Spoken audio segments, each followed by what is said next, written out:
Good morning ma'am. Good morning.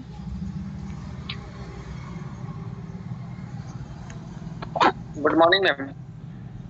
यहाँ पर तो छुट्टी रहेगी। जी ma'am, thank you.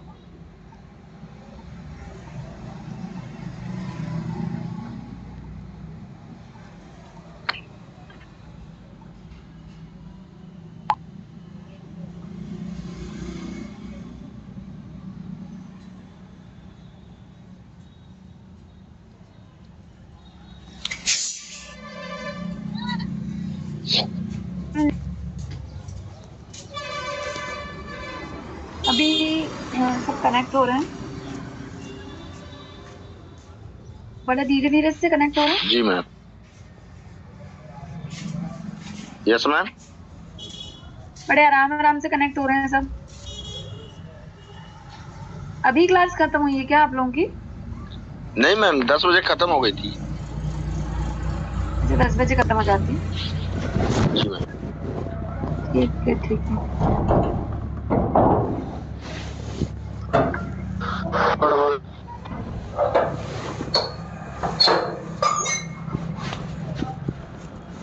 Good morning ma'am.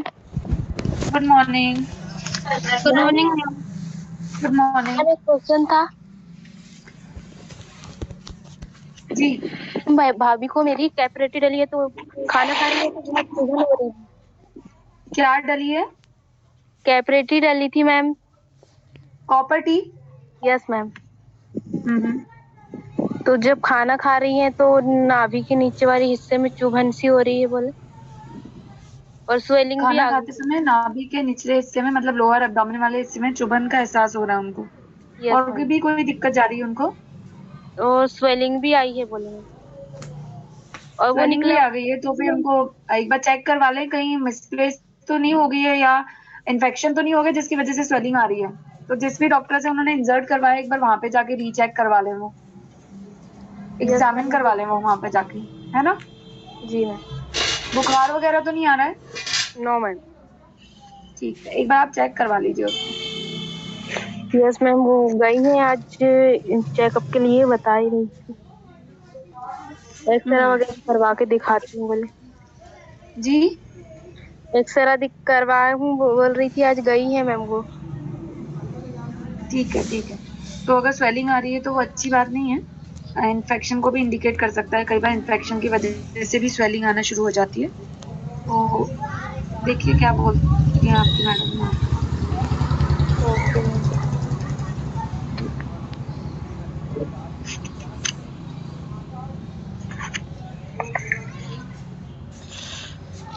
ठीक है, तो हम लोग स्टार्ट करते हैं।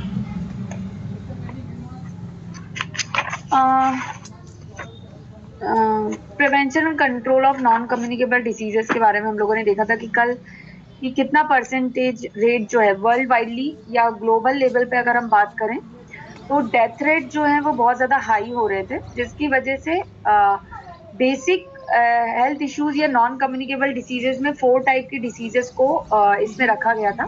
वो कौन सी 4 टाइप की डिसीजेस हैं बताएंगे? Heart disease, cancer, heart diseases, मधुमेह, हार्ट मधुमेह, डिजीज, कैंसर, मधुमेह और diabetes, respiratory. Respiratory, heart diseases, diabetes या मधुमेह, और एक और है कैंसर। कैंसर। बिल्कुल सही। ये 4 मेजरली 4 कैटेगरीज जो थी वो नॉन कम्युनिकेबल डिसीजेस जो हैं उसके अंदर रखा गया। इसके अलावा भी कुछ डिसीजेस जो थी जिसको कवर अप करने गवर्नमेंट ने स्टार्ट करा था फॉर प्रिवेंशन एंड कंट्रोल। वो कौन कौन सी डिसीजेस हैं, किन किन ऑर्गन की डिसीजेस हैं?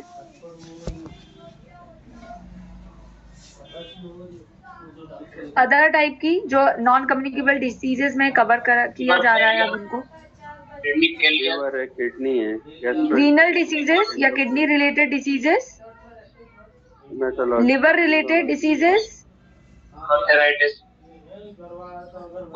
Endocrine related disorders, liver related disorders, blood related जिसमें हिमेटोलॉजी आ गया है, न्यूरोलॉजी ब्रेन से रिलेटेड, स्किन डिसीजेस, जिसमें आपकी वेरियस टाइप की स्किन डिसीजेस आ सकती हैं। मेंटल डिसीजेस भी इसमें कवर अप करना स्टार्ट कर दिया है। इनके अलावा जिससे कि किसी तरीके की दुर्बलता अगर डेवलप हो रही है, अनकैपेबिलिटी अगर डेवलप हो रही है, तो जैसे फॉर एग्जांपल ब्लाइंडनेस या डीफनेस के केसेस जो है वो भी वर्ल्ड वाइडली जो है हेल्थ रिलेटेड बर्डन जो है वो बढ़ा रहे थे, हेल्थ रिलेटेड इश्यूज जो थी वो डेवलप हो रही थी या डेथ रेट के चांसेस जो थे वो ज्यादा हो रहे थे, तो इनको भी गवर्नमेंट ने अब अपनी प्रिवेंशन कंट्रोल प्रोग्राम जो है उसमें इन्वॉल्व करना स्टार्ट कर दिया। ठीक है, क्या मेजरली रिस्पॉन्सिबल फैक्टर्स हैं जिसकी वजह से नॉन कम्युनिकेबल डिसीजेस एनसीडी जो है वो हो सकता है? बताएंगे कोई फैक्टर्स, क्या क्या फैक्टर्स हैं जिसकी वजह से हो सकता है? अल्कोहल का सेवन करना, तंबाकू लेना, बिल्कुल, अल्कोहल कंजप्शन, और फिजिकल एक्टिविटी कम होना, फिजिकल एक्टिविटी या शारीरिक निष्क्रियता या बिल्कुल भी फिजिकल एक्टिविटीज नहीं करना, बिल्कुल ठीक। और डाइट नहीं लेना, तेलीय पदार्थ ज्यादा लेना, डाइटरी डिस्टर्बेंसेस, अनहेल्दी डाइट को कंज्यूम करना या लेना, और अनकंट्रोल डायबिटीज वो डाइट में आ जाता है।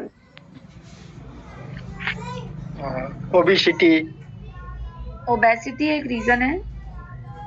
फिजिकल फैक्टर्स में आ जाएंगे कि पर्सनल फैक्टर्स जो है जैसे ओबेसिटी हो गया, ये सारे फैक्टर्स हैं। इसके अलावा टोबैको चुइंग हो गया या स्मोकिंग जो है, ये सारे फैक्टर्स जो है वो कहीं ना कहीं रिस्पॉन्सिबल है, मेजरली रिस्पॉन्सिबल है व्यक्ति के नॉन कम्युनिकेबल डिसीजेस को डेवलप करवाने के लिए।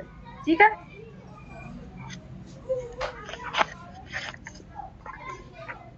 डेथ रेट की हम लोगों ने बात करी थी लास्ट, क्या क्या डेथ रेट हो सकते हैं, तो कुछ प्रश्न थे उसमें जो हम लोगों को अब पढ़ना है। एनसीडी के प्रमुख जोखिम कारक क्या क्या हो सकते हैं?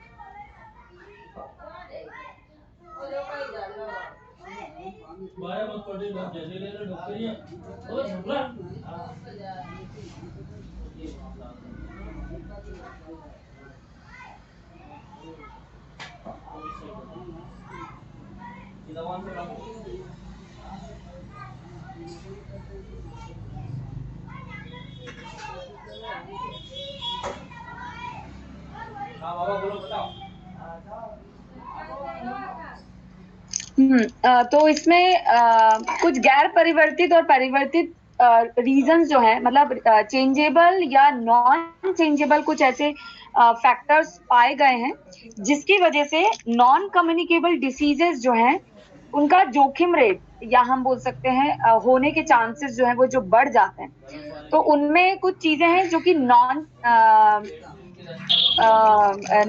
चेंजेबल हो सकते हैं, जिसे हम बोल सकते हैं गैर परिवर्तनीय जोखिम कारकों में जो आता है। तो उनमें आता है सबसे पहले एक आयु, मतलब एज। जैसे आप लोगों को पता है कुछ डिसीजेज होती हैं जो कि एज रिलेटेड होती हैं, जो एज के साथ होना निश्चित है। ठीक है, वो हो गया। कुछ जेंडर रिलेटेड होती हैं जिसमें हम बोलते हैं लिंग रिलेटेड डिसीजेस होती हैं। तीसरा, आनुवांशिक कारक हो सकते हैं जिसे हम बोल सकते हैं अननोन रीजंस की वजह से कई बार जो है नॉन कम्युनिकेबल डिसीजेस जो है वो डेवलप हो जाती हैं। इसके अलावा कुछ जातिवाद या हम बोल सकते हैं रिलीजियसली या रिलीजन रिलेटेड या हम बोल सकते हैं कास्ट के अकॉर्डिंगली जो है वो कुछ डिसीजेस नॉन कम्युनिकेबल डिसीजेस जो है वो डेवलप हो जाती हैं। ठीक है, तो ये गैर परिवर्तनीय या नॉन चेंजेबल कुछ ऐसे फैक्टर हैं, इनको हम चेंज नहीं कर सकते हैं। जैसे फॉर एग्जांपल एज रिलेटेड कुछ डिसीजेस होती है, for example arthritis age related है, इनको प्रिवेंट किया जा सकता है, इनको कंट्रोल किया जा सकता है, पर ये एज के अकॉर्डिंगली समस्या आनी है तो आनी है, इनको हम चेंज नहीं कर सकते। इसी की तरह एक दूसरा फैक्टर होता है जो कि एनसीडी में प्रमुख जोखिम के कारकों में आता है, जैसे कि नॉन चेंजेबल हम बात करें या चेंजेबल जिनको चेंज किया जा सकता है, परिवर्तनीय जोखिम कारकों में आता है हाई ब्लड प्रेशर जिनका होता है, धूम्रपान, इसको आप चेंज कर सकते हैं, व्यक्ति को मोटिवेट करके, एजुकेट करके, अवेयर करवा के आप उसका धूम्रपान जो है वो रुकवा सकते हैं और chances of non communicable diseases को आप रिड्यूस करवा सकते हैं यहाँ पर, ठीक है। मधुमेह, जहाँ पे डायबिटीज अगर किसी को है तो वहां पे आप उसको चेंज कर सकते हैं according to the lifestyle, behavioural and dietary changes के हिसाब से आप उसको कंट्रोल करके उसको प्रिवेंट करवा सकते हैं, ठीक है।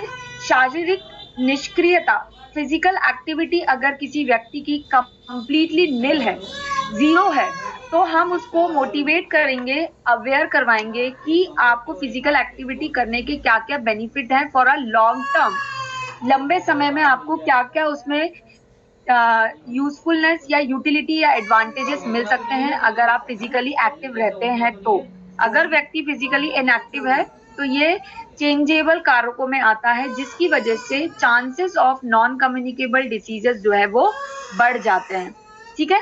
इसके अलावा मोटापा, हाई कोलेस्ट्रॉल लेवल जो है, ये कुछ जो चीजें हैं ये चेंजेबल फैक्टर्स में आते हैं। मैं फिर से एन्यूमरेट करती हूँ, नाम बताती हूँ चेंजेबल फैक्टर्स क्या हैं जिसकी वजह से नॉन कम्युनिकेबल डिसीजेस होने के चांसेस बढ़ जाते हैं। तो पहला है अनचेंजेबल, चेंजेबल फैक्टर में हाई ब्लड प्रेशर अगर किसी का है, high cholesterol, blood cholesterol level अगर हाई है तो चांसेस बढ़ जाते हैं व्यक्ति के अंदर कि आर्टीरियल ब्लॉकेज होने के चांसेस बढ़ जाएंगे और कार्डियक अरेस्ट या हार्ट अटैक आने के चांसेस या कार्डियक रिलेटेड डिसीजेस होने के चांसेस बढ़ जाते हैं, ठीक है। तो ये एक फैक्टर है। डायबिटीज, जिससे मल्टीपल ऑर्गन्स जो है उनका इन्वॉल्वमेंट होना स्टार्ट हो जाता है अगर व्यक्ति उसको कंट्रोल नहीं कर रहा है even after taking the medicine, तो उसको हम एजुकेट कर सकते हैं कि इसको आपको इम्प्रूव करना है अपना ब्लड ग्लूकोज लेवल, जिससे कि उसका ब्लड ग्लूकोज लेवल कंट्रोल होगा तो chances of non communicable diseases को हम प्रिवेंशन की तरफ ले जा सकते हैं। इसके अलावा फिजिकल एक्टिविटीज अगर निल हैं तो उसकी वजह से हो सकता है, बट इसको हम चेंज करवा सकते हैं। कोई व्यक्ति एक्सेसिवली मोटा है या ओबेज है तो उसकी वजह से भी चांसेस जो हैं वो बढ़ जाते हैं। इसके अलावा ये मैंने आपको बता दिया कि हाई कोलेस्ट्रॉल लेवल अगर है तो ये चेंजेबल फैक्टर्स में आता है। चेंजेबल का मतलब या परिवर्तनीय जोखिम का मतलब होता है जिसको हम अकॉर्डिंगली या टाइमली जो है वो हम चेंज या मॉडिफाई कर सकते हैं। इसके अलावा आता है नॉन चेंजेबल फैक्टर्स। तो नॉन चेंजेबल फैक्टर्स में एज, ठीक है, जेंडर, अननोन रीजंस, जाति और जातीयता शामिल की जाती है, ठीक है। ये कुछ फैक्टर्स हैं जो कि नॉन चेंजेबल है। कुछ डिसीजेस कम्युनिटी बेस्ड डिसीजेस होती हैं, फॉर एग्जांपल थैलेसीमिया माइनर। अगर आप लोगों को थैलेसीमिया माइनर पता हो, what is thalassaemia minor? Thalassaemia minor क्या होता है? जो ब्लीडिंग डिसऑर्डर, अल्फा चेन और बीटा चेन डिस्टर्ब हो जाते हैं। बिल्कुल बिल्कुल। तो थैलेसीमिया जो है वो ब्लड रिलेटेड हेमेटोलॉजी डिसऑर्डर है और जब इसकी स्टडी की गई, अल्फा और बीटा चेन का जो डिस्टर्बेंसेस आप बता रहे हैं बिल्कुल सही बता रहे हैं, इसमें जब स्टडी की गई तो ये देखा गया कि थैलेसीमिया किस कम्युनिटी में सबसे कॉमनली देखने को हमें मिलता है। तो थैलेसीमिया पाया गया जो सिंधी समुदाय के जो लोग होते हैं उनमें थैलेसीमिया के केसेस हायर रेट पे देखे गए। तो कुछ ऐसे कम्युनिटी बेस्ड डिसीजेस होती है जो एक कम्युनिटी में ही पर्टिकुलरली हमें देखने को मिलती हैं, तो उसको हम मॉडिफाई नहीं कर सकते या हम चेंज नहीं कर सकते, ठीक है। इसके अलावा कुछ जेंडर रिलेटेड होती हैं, जैसे कि मेल में प्रीडोमिनेंटली कौन सी डिसीजेस जो है वो होंगी, वो फीमेल में नहीं होती हैं, और कुछ डिसीजेस फीमेल में होती हैं वो मेल में नहीं हो सकती। तो वो जेंडर बेस्ड है जिसको हम मॉडिफाई या चेंज नहीं कर सकते हैं। इसके अलावा कुछ एज रिलेटेड डिसीजेस होती हैं जो एक पर्टिकुलर एज में ही होंगी। जैसे चिल्ड्रंस में कुछ डिसीजेस होती हैं वो बड़ों में नहीं होती हैं, कुछ मिडिल एज में होती हैं जो कि ओल्ड एज में नहीं होती हैं, कुछ ओल्ड एज में होती हैं जो कि यंग एज में डिसीजेस नहीं होती। तो एज के अकॉर्डिंगली जो है वो डिसीजेस होना निश्चित है। तो कई बार ये जो कुछ फैक्टर्स हैं जो कि नॉन चेंजेबल में कैटेगराइज किए जाते हैं, आते हैं, और उनको हम मॉडिफाई नहीं कर सकते, बट हम उनको कंट्रोल या प्रिवेंट करने की कोशिश जो है वो कर सकते हैं। ठीक है। गैर परिवर्तित कारकों को या नॉन चेंजेबल फैक्टर्स जो हैं उनको बेसिकली 3 कैटेगरीज में फर्दर डिवाइड किया गया या वर्गीकृत किया गया जा सकता है, जिसमें कि आता है जैविक कारक। ठीक है, पहला, जैसे कि अधिक वजन होना। ठीक है, ये एक रीजन है। डिसलिपिडीमिया या हाइपरलिपिडीमिया, जहां पे लिपिड का लेवल हाई हो जाता है। दूसरा, हाइपर इंसुलिनीमिया, इंसुलिन का लेवल हाई हो जाए, या उच्च रक्तचाप, हाई ब्लड प्रेशर। ये जैविक कारकों में जो है वो पाया जाता है। ठीक है।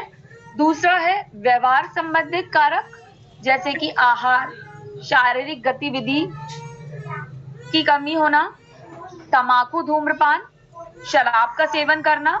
ये सब जो है वो व्यवहार संबंधित कारकों में या बिहेवियरल फैक्टर्स जो हैं उनके अंदर जो है वो आते हैं। उनके अंदर जो है ये कैटेगराइज किया जाता है। थर्ड टाइप जो है, जो वर्गीकृत कारणों में जो आता है, तीसरा प्रकार नॉन चेंजेबल फैक्टर में, वो है सामाजिक कारक, सोशल फैक्टर, जिसमें कि सामाजिक, आर्थिक, सांस्कृतिक, पर्यावरण मापदंड, मतलब कि एनवायरमेंटल फैक्टर, सोशल फैक्टर्स जिसमें इकोनॉमी भी आ जाती है आपकी, और रिलीजियस जो फैक्टर्स होते हैं, संस्कृति, हम जैसे बोल सकते हैं कि घर से जो संस्कार वाले जो बात की जाती है, वो कुछ एक फैक्टर्स होते हैं जिनकी वजह से कई बार नॉन कम्युनिकेबल डिसीजेस जो है वो डेवलप होना स्टार्ट हो जाती है। ठीक है।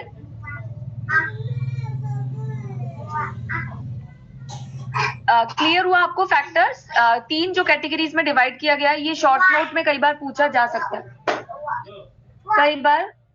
सकता है, कि डिवीजन या वर्गीकृत जो किया गया है नॉन कम्युनिकेबल डिसीजेस के जो कॉज हैं, नॉन चेंजेबल कॉजेस, उनमें आता है पहला जैविक कारक, दूसरा व्यवहार संबंधित कारक, तीसरा सामाजिक कारक। ठीक है। तो जैविक कारकों में क्या क्या आएगा?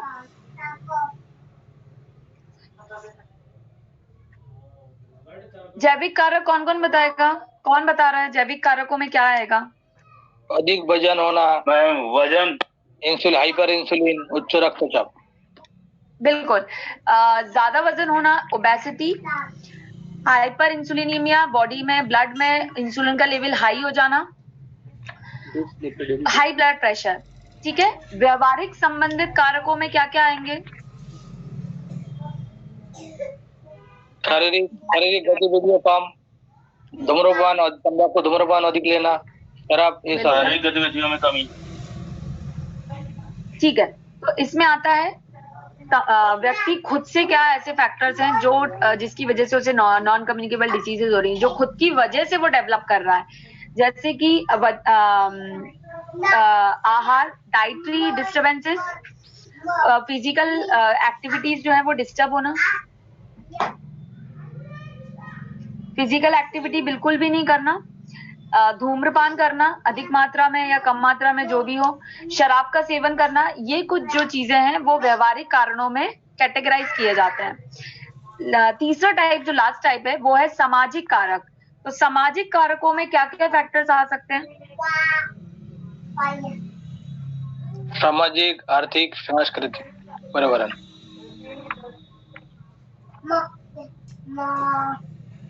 सामाजिक, आर्थिक, सांस्कृतिक या पर्यावरण मापदंड, एनवायरमेंटल फैक्टर्स। ठीक है। ये फैक्टर्स जो है वो सामाजिक कारकों में कैटेगराइज किए जाते हैं या इन्वॉल्व किए जाते हैं। नेक्स्ट फैक्टर इसमें हम पढ़ते हैं आयु या एज रिलेटेड। एज से रिलेटेड या एज जो है एज रिलेटेड फैक्टर्स नेट भी खुला तो छुट्टी हुई कहो आज इन्वॉल्व की जा सकती है। हो सका था भाई, आज वोट डालने गए होंगे, दोबारा वोट डालने गए होंगे आज। दानी जी म्यूट कर लें।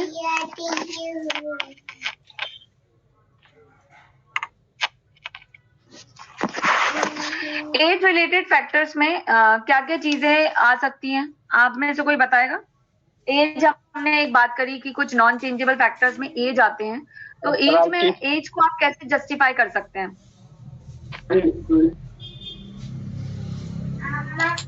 High blood pressure, ageing, high blood pressure, arthritis,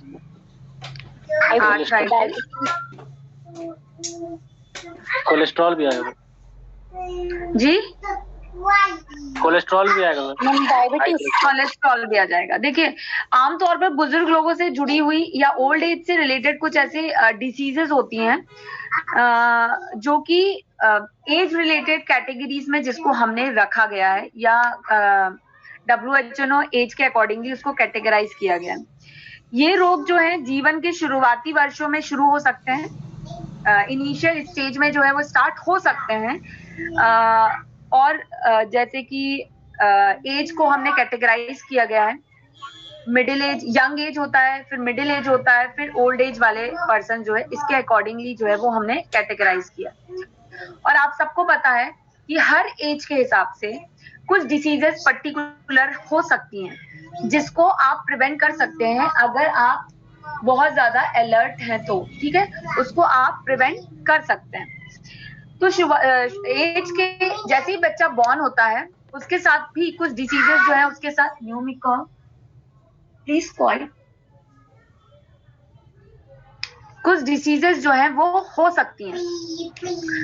तो जिसको इनिशियल स्टेज में अगर आप रोक लेते हैं तो उसको आप कंट्रोल कर सकते हैं। जैसे कि कुछ बचपन में, किशोर अवस्था या बुढ़ापे के दौरान जो है ये कुछ डिसीजेस जो है वो अकॉर्डिंग टू द एज, जैसे जैसे एज बढ़ती जाएगी ये कुछ डिसीजेस जो है वो आगे और मॉडिफाई होकर अपना रूप चेंज करके और इंक्रीज हो सकती हैं, ठीक है।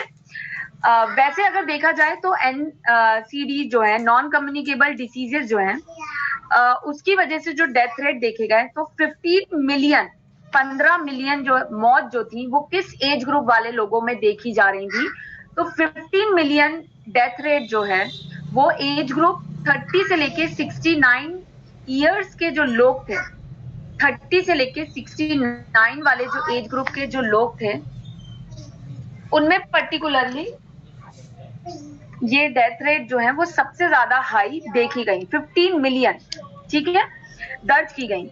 और समय से पहले, एक एज से पहले जिनकी जो डेथ हो रही थी उनका 82% जो है डेथ रेट जो देखी जा रही थी वो समय से पहले मिडिल एज वाले लोगों में ये डेथ रेट जो है वो नोट की गई। मतलब 15 मिलियन लोगों की जो डेथ हो रही थी वो कौन से एज ग्रुप वालों की थी, वो थी 30 से लेके 69 वाले ईयर्स के जो लोग थे वो एज ग्रुप वाले। और 82% जहाँ पे डेथ रेट में इंक्रीज रेट देखा गया था वो मिडिल एज ग्रुप वाले जो थे उनमें देखा गया था, ठीक है, उनमें जो है वो देखा गया था, ठीक है, उनमें एज को भी लेकर किया गया था। इसके अलावा मिडिल एज के अलावा अगर हम बात करें, ओल्ड एज के अलावा, मिडिल एज के अलावा जो हम बात कर सकते हैं तो कुछ और डिसीजेस जो थी वो जो कि एज के अकॉर्डिंगली होना स्टार्ट हो रही थी और डेथ रेट जो था उनका हाई हो रहा था। तो और जो देखा गया तो एज के साथ साथ अगर प्रेगनेंसी के दौरान अगर मदर जो है वो न्यूट्रिशनली डेफिशिएंट रह रही है तो बच्चे को कुपोषित जो है वो बच्चा पैदा करेगी और जिसकी वजह से बच्चों में डेथ रेट जो थी वो बिकॉज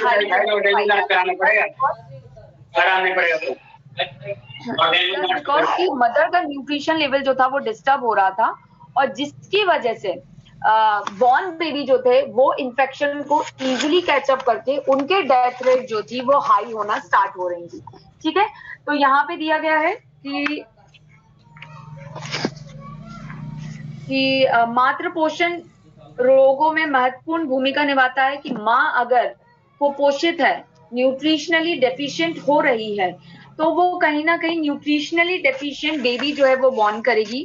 एंड न्यूट्रिशनली डेफिशिएंट जो बेबी अगर बॉर्न होगा तो वो उसकी रोग प्रतिरोधक क्षमता जो रहेगी वो बहुत ज्यादा पुअर रहेगी, तो वो इन्फेक्शन को इजीली कैचअप कर लेंगे और उसकी वजह से बच्चों में डेथ रेट जो थी वो हाई होना स्टार्ट हो गए।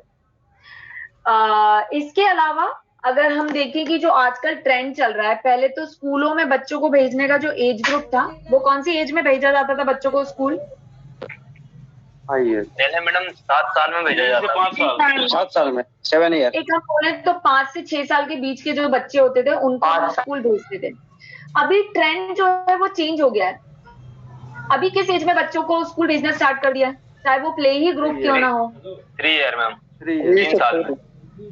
2.5 इयर्स की जो एज ग्रुप होती है, प्ले ग्रुप का जो एज ग्रुप है जिसमें हम बोलते हैं किंडरगार्टन वाले जो ग्रुप्स होती हैं उनमें बच्चों को जो भेजते हैं, तो 2 साल या 2.5 साल के बच्चों को भी स्कूल जो है भेजना स्टार्ट कर देते हैं।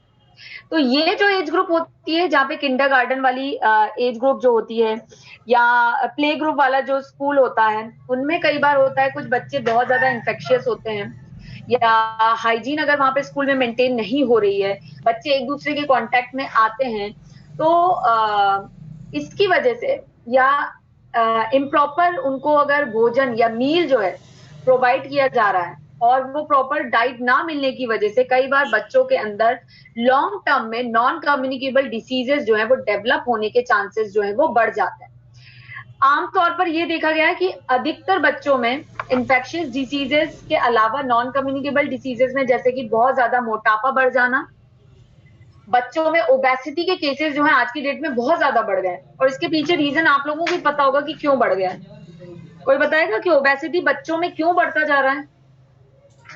खान पान की वजह से, फास्ट फूड खाने से। किसकी वजह से? Fast food. फिजिकल एक्टिविटी बच्चे ज्यादा खेलते नहीं, मोबाइल में। फिजिकल एक्टिविटी क्या हो गई है, वो नील हो गई है या जीरो हो गई है, और वो क्यों नील हो गई है, क्या रीजन हो सकता है इसके पीछे? आज बच्चे मोबाइल ज्यादा देखते हैं मैडम। वो ज्यादा देखते हैं, उसकी अपेक्षा इन कंपैरिजन फिजिकल एक्टिविटी जो है वो नील करते हैं, और जिसकी वजह से क्या हो गया, बच्चों में ओबेसिटी के केसेस जो है वो हाई होते जा रहे हैं। ठीक है, तो अगर हम इसकी बात करें बचपन की अवधि में किंडरगार्टन और स्कूलों में स्वास्थ्यकर भोजन या पेयजल, पानी इम्प्रॉपर या इम्प्रॉपरली फिल्टर्ड या पानी अगर बच्चों को नहीं मिल रहा है या इम्प्रॉपर डाइट मिल रही है, हाइजीन को मेंटेन नहीं किया जा रहा है, तो उसकी वजह से कई बार बच्चों के अंदर एनसीडी के जोखिम जो है वो दिखाई देना शुरू हो सकते हैं। और आमतौर पर या अधिकतर केसों में बच्चों के अंदर ओबेसिटी या मोटापे की संख्या जो है वो बढ़ती जा रही है। उसके पीछे रीजन डाइट तो है ही, उसके अलावा फिजिकल एक्टिविटी एब्सोल्युटली निल होने की वजह से बच्चों के अंदर ओबेसिटी जो है वो हाई हो रही है। दूसरा, जो स्कूलों का कैरिकुलम हो गया है वो ये हो गया है, हॉलीडेज नहीं होती हैं, होमवर्क्स उनको बहुत एक्सेसिव में दिया जाता है, जिसकी वजह से पेरेंट्स खुद प्रेशर में होते हैं, जिसकी वजह से वो बाहर फिजिकल एक्टिविटी उनको करवाने ही नहीं ले जा पाते हैं। ठीक है, तो यहाँ पे निल फिजिकल एक्टिविटी हुई एंड बिकॉज ऑफ दैट जो है ओबेसिटी के केसेस जो है बच्चों के अंदर हाई होना स्टार्ट हो गए। और ओबेसिटी के साइड इफेक्ट आप सबको पता है कि क्या क्या हो सकते हैं इन अ लॉन्ग टर्म। अगर हम ओबेसिटी नहीं किया गया तो वो लॉन्ग टर्म में कहीं ना कहीं जाके बच्चों के अंदर डायबिटीज जैसी प्रॉब्लम जो है वो यंगर एज में डेवलप कर देंगी, या थायराइड रिलेटेड डिसऑर्डर्स जो है वो डेवलप कर देंगे। तो ये कुछ फैक्टर्स हैं जो कि लॉन्ग टर्म में बच्चों के अंदर बेसिक प्रॉब्लम आती है। वो क्या आती है? एक दूसरे को देख के करने वाली बात।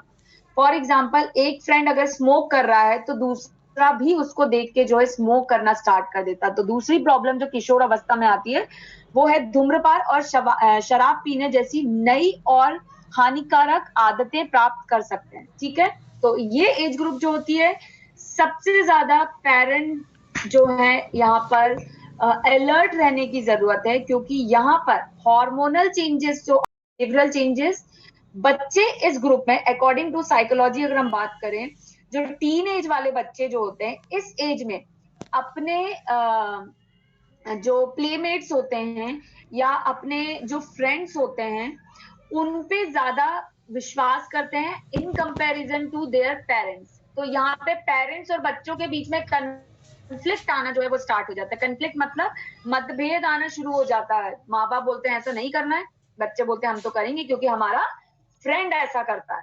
ठीक है, तो यहाँ पे बहुत साइकोलॉजिकली इस एज में बच्चों के साथ डील करना जरूरी है अगर इन सारी चीजों से बच्चों को दूर रखना है। तो अगर बच्चे से दूर नहीं रहते हैं, ये गलत आदतें, हानिकारक आदतें अगर वो अंदर अपने डेवलप कर लेते हैं, स्मोकिंग और अल्कोहल कंजप्शन या टबैको चूइंग जैसी आदतें अगर डेवलप कर देते हैं, तो वो इन रिजल्ट लॉन्ग टर्म में बच्चों के अंदर देखने को हमें मिल सकती है। इसके अलावा आता है, एक आती है old age. Old age in the sense जो रिटायरमेंट वाला टाइम पीरियड आता है। ठीक है, रिटायरमेंट वाला टाइम पीरियड क्या होता है, कैसा होता है रिटायरमेंट वाला? किसी ने देखा है रिटायर्ड पर्सन को?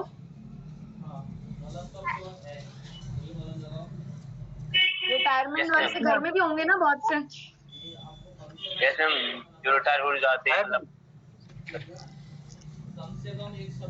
हाँ, जो रिटायर्ड हो जाते हैं, तो क्या है वो, उनके साथ क्या प्रॉब्लम जाती है? वो सेटिस्फाइड होते हैं क्या? क्या इश्यूज हो सकते हैं उनके साथ? नहीं मैम, कभी वो जो सेटिस्फाई नहीं होते, वो हमेशा टेंस में रहते हैं और स्ट्रेस उनके अंदर बना रहता है कि हमारी बात नहीं सुनता है बच्चे लोग। देखिए क्या होता है, बहुत मेजर प्रॉब्लम आती है। एक तो पहला आया, कैरियर स्टार्ट हुआ, उस समय एक स्ट्रेस फैक्टर होता है।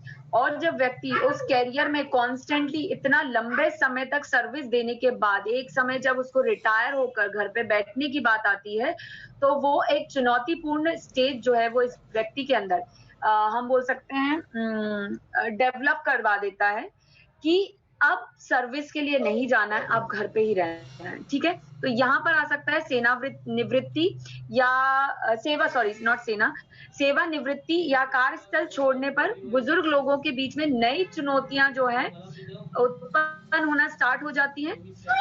कॉन्स्टेंटली वो स्ट्रेस की सिचुएशन फील करते हैं, जो एक रूटीन फिक्स होता है उनका एक बहुत लंबे समय के एज तक, वो रूटीन उनका अब मॉडिफाई होने का समय आ जाता है।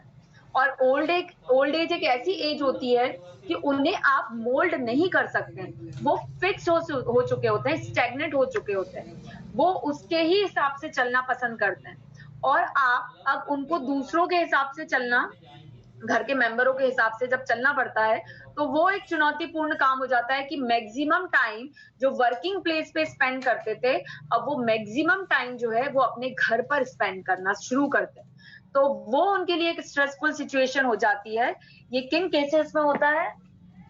जहां पे रिटायरमेंट जो है व्यक्ति का हो रहा है और अपने जॉब को छोड़ के वो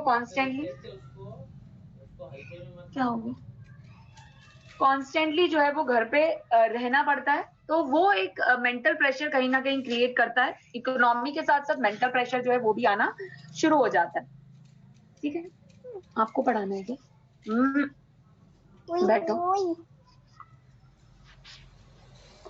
ठीक है, तो ये कुछ फैक्टर्स हैं जो कि बढ़ती हुई एज के साथ देखने को हमें मिलता है और एनसीडी के विकास को प्रभावित कर सकता है। और ये हम बता सकते हैं कि खराब पोषण या हम बोल सकते हैं अनन्यूट्रिशियस डाइट, शारीरिक गतिविधि में कमी होना, एक ओल्ड एज के बाद जो है फिजिकल एक्टिविटीज कई बार निल हो जाती है, या कई बार एक मिडिल एज में जो आदत लगी होती है जैसे शराब तंबाकू का सेवन करना, उपयोग करना, सामाजिक अलगाव, सोशली सेपरेट हो जाना, या सोशली हम बोलें कि इंटरेक्शन अगर निल हो जाता है व्यक्ति का, तो कई बार उसकी वजह से एनसीडी का जो दुष्परिणाम है या रेट जो है, रिस्क फैक्टर्स जो हैं वो एनसीडी के हाई होना शुरू हो जाते हैं। ठीक है, तो इसीलिए हम कहते हैं अगर किसी व्यक्ति को हेल्दी रहना है फॉर अ लॉन्ग टर्म, तो सोशली भी उतना ही इंटरैक्टिव होना चाहिए। मतलब उसका एक अपना ग्रुप होना चाहिए जिसमें वो अपनी फीलिंग्स शेयर कर सके, उठ बैठ सके, सामाजिक अपनी एक प्रतिष्ठा जो है वो मेंटेन कर सके। ठीक है, उसके साथ साथ वित्तीय इकोनॉमिकल स्टेबिलिटी होना बहुत ज्यादा जरूरी है अगर कोई व्यक्ति हेल्दी रूप से जीना चाहता है तो। ठीक है, ये कुछ फैक्टर हैं। गलत आदतें जो हैं जैसे कि स्मोकिंग, अल्कोहल कंजप्शन हो गया, टबैको च्यूइंग हो गया, ये सारी चीजें अगर नहीं है, फिजिकल एक्टिविटीज प्रॉपर कर रहा है, हैप्पीली रह रहा है, स्ट्रेस कहीं ना कहीं सभी के लाइफ में होता है बट उसको ओवर इम्पोज ना करते हुए अपने ऊपर प्रॉपरली उसके साथ डील अप कर सके और फिजिकल एक्टिविटीज प्रॉपर कर सके, तो ये जो है risk factors of NCD, non communicable diseases को जहां तक कंट्रोल के अलावा प्रिवेंट होने के चांसेस जो है वो हाई कर देता है, या रेट जो है उसके रिस्क फैक्टर्स जो है उसको कम करना शुरू कर देता है। ठीक है, तो ये था एज रिलेटेड कुछ फैक्टर्स थे जिसमें कि हमने ये देखा कि क्या क्या इसमें फैक्टर्स जो हैं वो आ सकते हैं। दूसरी चीज कि ओल्ड एज में डाइटरी अगर हम बात करें कि भोजन का एक समय जो है वो निश्चित होना चाहिए। एक एज होती है जिसमें व्यक्ति कभी भी खा रहा है तो उसका बॉडी जो है उसको डाइजेस्ट कर रहा है और बीएमआई जो है वो प्रॉपर चल रहा है, उसका बॉडी जो है उसको रेगुलेट कर पा रहा है। लेकिन एक एज के बाद अगर उसका डिसिप्लिन या शेड्यूल जो है वो प्रॉपरली फिक्स नहीं है, डाइट कभी भी ले रहा है, सुबह की जगह नाश्ता जो है वो दोपहर में ले रहा है, खाना जो है वो शाम को 3-4 बजे खाना खा रहा है दोपहर का, तो क्या होगा?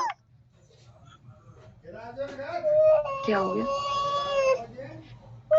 लग गई है ना शाम को, तो क्या होगा इसमें? डाइटरी डिस्टर्बेंसेस की वजह से डाइट रिलेटेड इश्यूज जो है वो व्यक्ति के अंदर डेवलप होना स्टार्ट हो सकते हैं। ठीक है, तो आपको यहाँ पे उनको भोजन और पेय के लिए उच्च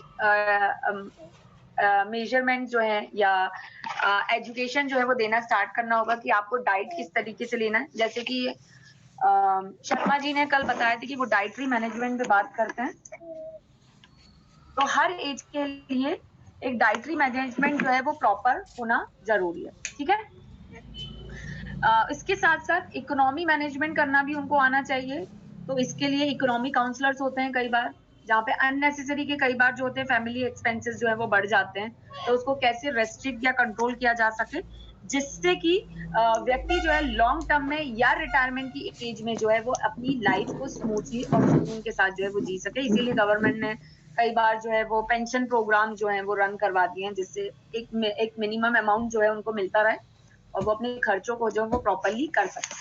ठीक है, यहाँ तक समझ में आया आप लोगों को? Yes ma'am.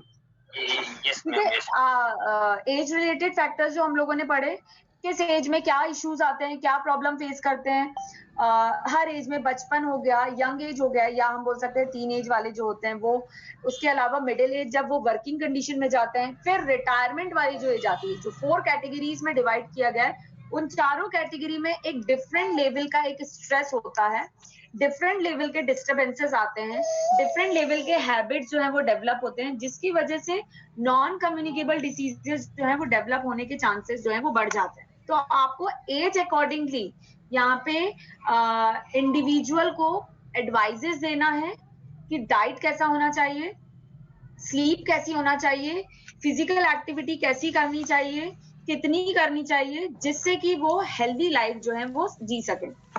ठीक है,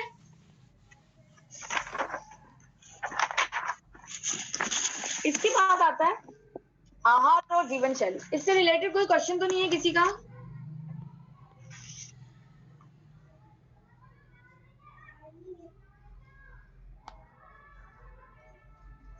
आगे बढ़े हम लोग? जी मैम। Yes ma'am. आहार और जीवन शैली नेक्स्ट है। एज की हमने बात करी, उसमें इंपॉर्टेंटली हमने देखा कुछ फैक्टर हैं, external factor plus internal factor. ये दोनों फैक्टर जब कंबाइन हो जाते हैं तो फिजिकल डिसीज के रूप में जब देखने को हमें मिल सकते हैं अगर इनमें डिस्टर्बेंसेस आ रहा है। तो आहार कितना इंपॉर्टेंट है, बार बार इसकी बात की जा रही है। गवर्नमेंट के द्वारा आहार योजनाएं जो है वो शुरू की गई, जैसे बच्चों के लिए मिड डे मील प्रोग्राम जो है वो स्टार्ट किया गया, जिससे बच्चों को एक प्रॉपर न्यूट्रिशियस डाइट जो है वो मिलना स्टार्ट हो। ठीक है, जीवन शैली के लिए अभी हम देख सकते हैं कि बहुत सारे प्रोग्राम जो हैं इंडिविजुअल लेवल पे भी रन हो गए हैं, जैसे कि योगा रिलेटेड हो गया जो कि आपको कंट्रोल, नियंत्रण के बारे में सिखाता है। जीवन शैली को किस तरीके से रहना चाहिए, मतलब लाइफ स्टाइल किस तरीके का होना चाहिए, जिससे कि व्यक्ति एक स्मूथ लाइफ जो है अपना जी सके। ठीक है, तो यहाँ पे हम उसकी बात करेंगे। मैक्सिमम जो डेथ रेट जो देखी जा रही थी मुख्यतः वो किन की वजह से देखी जा रही थी, नॉन कम्युनिकेबल डिसीजेस जो थी वो ले रही थी। तो यहाँ पे मुख्य कारण जो देखे गए थे, तो मेजर रीजन जो पाया गया कि डाइटरी डिस्टर्बेंसेस, आहार की आदतों और जीवन शैली में बदलाव के लिए चेंजेस जो हो रहे थे लोगों के अंदर, उसकी वजह से डेथ रेट जो है वो कहीं ना कहीं हाई होते जा रहे थे, या डेथ रेट जो थी वो इंक्रीज हो रही थी। ठीक है, जैसे आज की डेट में मैंने अभी बोला कि मिडिल एज में जो है हार्ट अटैक के केसेस जो है वो बढ़ते जा रहे हैं, जस्ट बिकॉज 2-3 केसेस आप ही ने सुन लिया होगा कि जिम करने गए थे और जिम में ही अटैक आ गया। जिमिंग, फिजिकल एक्टिविटी, जो हम बात कर रहे थे कि हर एज के हिसाब से physical activity, quantity and pressure दोनों ही एक प्रॉपर संतुलन में होना चाहिए। अगर ओवर फिजिकल एक्टिविटी कर रहे हैं आप, अननेसेसरी का प्रेशर जो है अपने ऊपर डालना शुरू कर देंगे, तो कहीं ना कहीं बॉडी जो है वो शॉक की कंडीशन में चली जाती है, एंड बिकॉज ऑफ दैट कई बार मेजर ऑर्गन जो है वो फंक्शन करना जो है वो स्टॉप कर देते हैं, और व्यक्ति की जो है वो ऑन द स्पॉट जो है वो डेथ होना हो जाती है। ठीक है, तो आहार, जैसे कई बार बीच में चला था diet, keto diet. What is keto diet? Dieting की बात करते हैं हम लोग, बहुत से लोग जो है ओबेज होते हैं और डाइट कंट्रोल की बात करते हैं। तो डाइट कंट्रोल होता क्या है, पहले ये बताइए आप कि क्या होता है डाइट कंट्रोल? रोग के अनुसार डाइट लेना, आहार लेना। लाइट आहार लेना। लाइट आहार क्या होता है? हल्का भोजन मैडम, जैसे दलिया। मेजर करेंगे क्या उसको वजन में?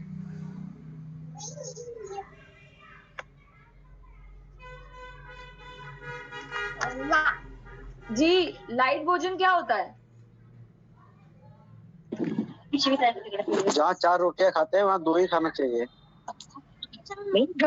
जो आराम से आसानी से डाइजेस्ट हो जाए, मैं जल्दी डाइजेस्ट किया जा सके, आसानी से पाचन हो जाए, जो इजिली डाइजेस्टेबल जो फूड होता है हम उसकी बात करते हैं। दाल चावल। क्या डाइटिंग में हमें सारे खाना जो है वो बंद कर देना चाहिए? नहीं नहीं नहीं। और कोई बताएगा? साधारण भोजन करना चाहिए, चावल, दाल, रोटी, सब्जी, सलाद, दूध, ये इसका प्रयोग ज्यादा करें। मिर्च मसाला और तला हुआ। एक चीज आती है जो मेरे ख्याल से आप लोगों ने कम्युनिटी मेडिसिन में पढ़ा होगा, बैलेंस डाइट। बैलेंस बनाने के लिए टाइम मतलब कि फिक्स करना चाहिए, और जैसे दोपहर में थोड़ा खाने में फ्रूट का मात्रा ज्यादा होना चाहिए, सलाद का मात्रा ज्यादा होना चाहिए, जिसमें ज्यादा मात्रा में वाटर हो, ऐसे सलाद और फ्रूट लेना चाहिए। ठीक है, लाइट डाइट का मतलब ये नहीं होता है कि कई बार होता है ना, ब्रेड ले लिया, bread is not light. Protein, carbohydrate, fibre rich diet की हम बात करते हैं। बीच में चला था कीटो डाइट, बॉडी जो है सिर्फ प्रोटीन फूड पर ही डिपेंडेंट थी। स्पेसिफिकली प्रोटीन में पनीर जो था वो कुछ क्वांटिटी में लेना शुरू कर दिया था, और बाकी मील जो था उसको स्किप कर रहे थे। ठीक है, कार्बोहाइड्रेट निल कर रहे थे। तो बॉडी को रिक्वायरमेंट है, अगर आप लो कार्बोहाइड्रेट या निल कार्बोहाइड्रेट पे चले जाएंगे तो क्या होगा, बॉडी की जो एनर्जी उसको मिलनी है, इमीडिएट एनर्जी, वो नहीं मिल पाएगी, और बॉडी जो है अपने फैट को कंज्यूम करना स्टार्ट कर देगी, ब्रेक डाउन करके उसको खाना शुरू कर देगी। उसकी वजह से लोगों का बॉडी वेट जो था वो बहुत जल्दी से, तेजी से जो है वो कम होना शुरू हो रहा था। दूसरा पैटर्न आया डाइटिंग में, इंटरमीडिएट फास्टिंग। इंटरमीडिएट फास्टिंग भी आप लोगों ने सुना होगा कि क्या होता है? यस मैम, जैसे रात को अगर हमने 6 बजे खाना खाया तो सुबह हम 6 बजे के बाद ही खाएंगे, 13 या 14 घंटे या 15 घंटे बाद खाना खाएंगे। एक टाइम का मील लिया और दूसरे टाइम का हमने स्किप कर दिया। जी जी जी, है ना? तो इससे भी लोगों का वेट जो है वो था रिड्यूस हो रहा था, बट लॉन्ग टर्म में कोई व्यक्ति इस चीज के ऊपर इम्प्लीमेंट नहीं कर सकता। क्या पॉसिबल है? नहीं, सिर्फ प्रोटीन पे ही रह रहे हैं, बाकी सारी चीजें जो है वो इग्नोर कर रहे हैं या नेग्लिजेंस में डाल रहे हैं। तो यहाँ पे आहार की यूटिलिटी, इंपॉर्टेंस और अकॉर्डिंग टू द एज क्या व्यक्ति को आहार या डाइट लेना चाहिए, उसके बारे में हम जो है वो नेक्स्ट क्लास में पढ़ेंगे, ठीक है। तो जब तक आप थोड़ा सा बैलेंस डाइट, जो कम्युनिटी मेडिसिन में आई थिंक आप लोगों ने पढ़ा होगा कि बैलेंस डाइट क्या होता है, पढ़ा है आप लोगों ने? नहीं मैडम जी, नहीं पढ़ा जी। नहीं पढ़ा है, तो जिन्होंने पढ़ा है उनके लिए, और जिन्होंने नहीं पढ़ा होगा तो हम थोड़ा सा ब्रीफिंग करेंगे कि बैलेंस डाइट क्या होता है, कैसे लेना चाहिए, ठीक है। तो हम इसको आफ्टर द इलेक्शन, मतलब 18 को हम लोग जो है इसको कंटिन्यू करेंगे। मैं यहीं पर मीटिंग को ऑफ कर रही हूँ, ठीक है। Okay, good day. जी मैम, थैंक यू जी।